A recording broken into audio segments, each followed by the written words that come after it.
This is PIX on Politics Daily with Dan Mannarino.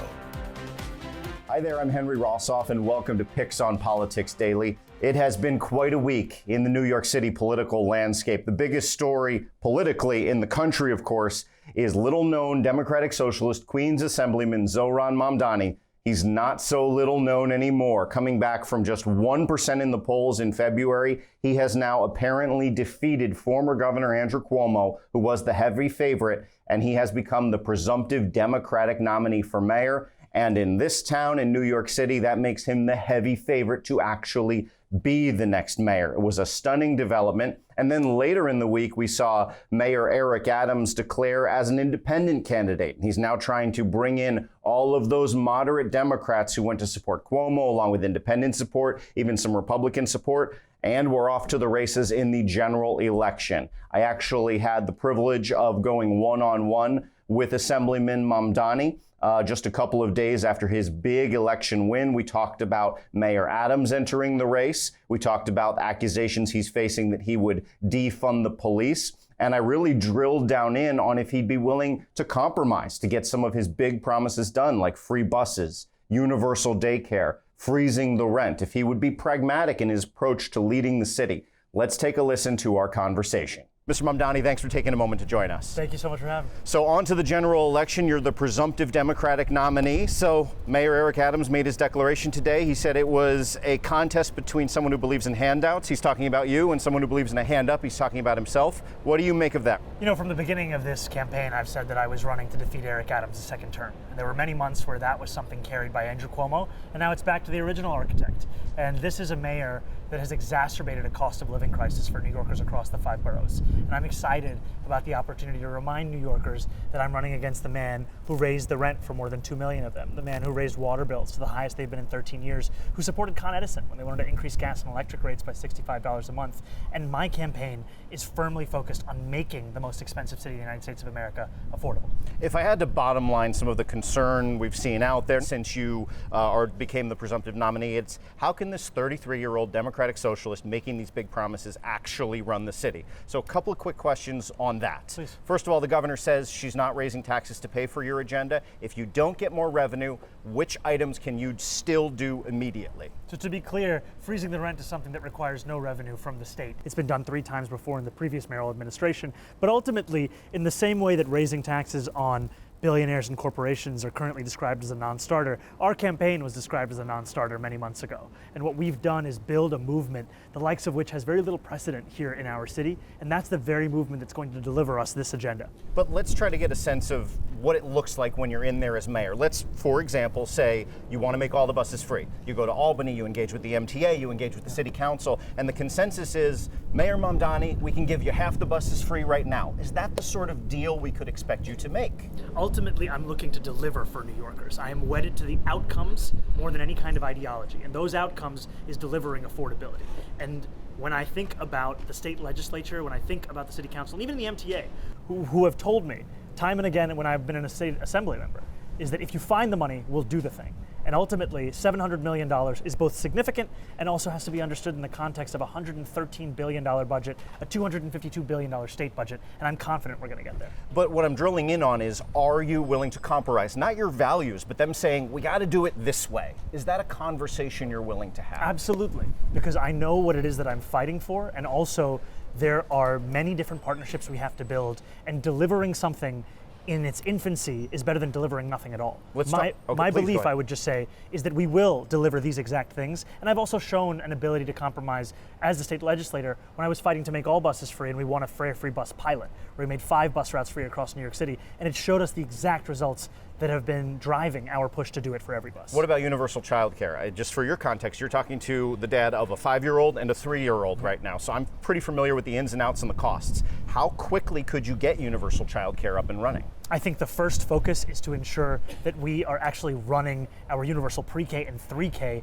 as effectively as we should be, because what we've seen from Eric Adams is him really kneecapping what has been some of the most successful examples of how local government can make life more affordable in this city. We have to extend that offer that the Adams administration has spoken about and actually make it sincere. He said that every child that wants a seat gets a seat, not mentioning that the child who lives in Astoria is being given a seat in Bay Ridge. We have to make it true. And what is so exciting about our proposal is it's one that extends that childcare for children as young as 6 weeks, and we start to build that over the course of this administration.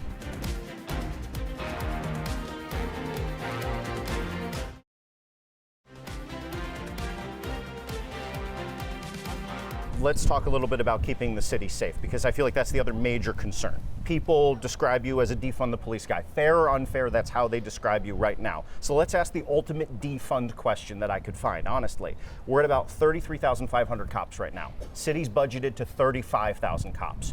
Are you going to hire 1,500 more cops to bring us up to the budgeted level? I have said throughout this campaign that I am not defunding the police, and I'm going to sustain the exact headcount that we have right now, and in fact make police officers... So not bring it up to 35,000, we're going to stay at 33.5 approximately? We're keeping the police officers we have, and we're looking to make their jobs easier. Because when I speak to officers, what I hear from them is a frustration about the fact that they signed up to join the force to take on serious crimes. And instead, on an annual basis, they're responding to 200,000 mental health calls.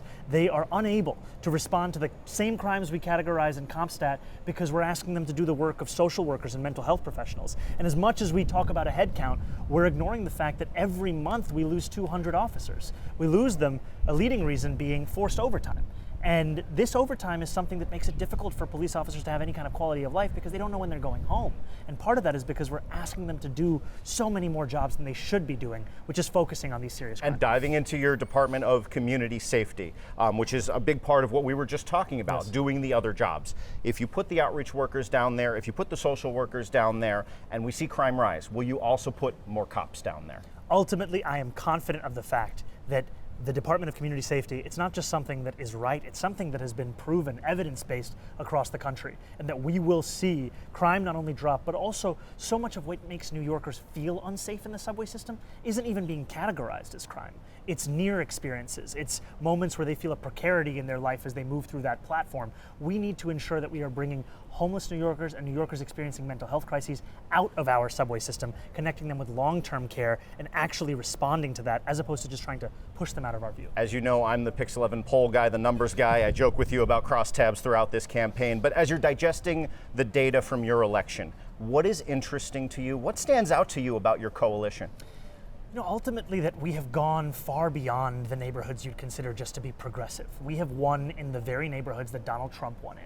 We're speaking about Bath Beach, we're speaking about Bensonhurst, we're speaking about College Point, and ultimately this coalition is one that also looks similar to Eric Adams's in 2021, because the same neighborhoods he won by single digits, Harlem, Washington Heights, Bed-Stuy, we won them by double digits in this race, and we actually got more votes than he did through ranked choice just in the first round. And that shows a mandate for a city that should be affordable. Mr. Mamdani, thank you very much. Thank you very Appreciate much, sir. your time. Always. So what stood out to me there? Mr. Mamdani certainly ready to prosecute the case against Mayor Adams and fight hard through this general election. And then also he expressed some flexibility, again, not in his values, but in working with other people to accomplish his goals, to accomplish buses, to accomplish universal daycare. Where he was less flexible, his views on policing, particularly around the subways, which I asked a lot about. He really wants to see if this kinder, gentler approach with more social workers, more greeters, and more alternative policing resources in the subways works, and is not yet willing to more directly answer the question, what if it doesn't? Will the cops come back?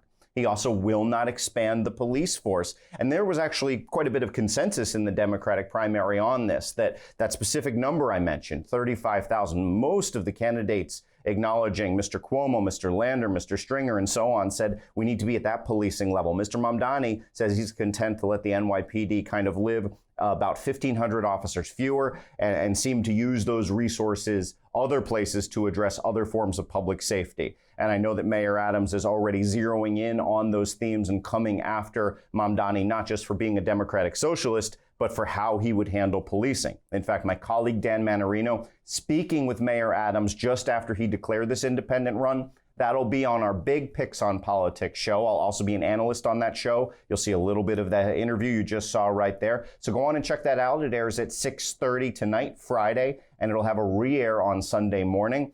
But for now, that'll do it for this edition of PIX on Politics Daily. I'm Henry Rosoff, wishing you a good day.